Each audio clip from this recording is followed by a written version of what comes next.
Hai, ini kentang. Saya tadi beli kentang kemarin sih. Nah, ini udah saya bumbuin, siap bikin french fries. Cara mudah. Bentar lagi saya mau goreng.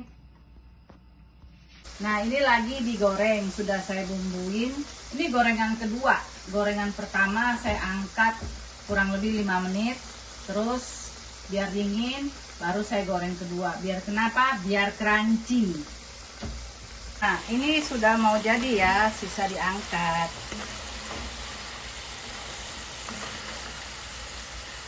Nah, ini dia sudah jadi. Ini crunchy ya.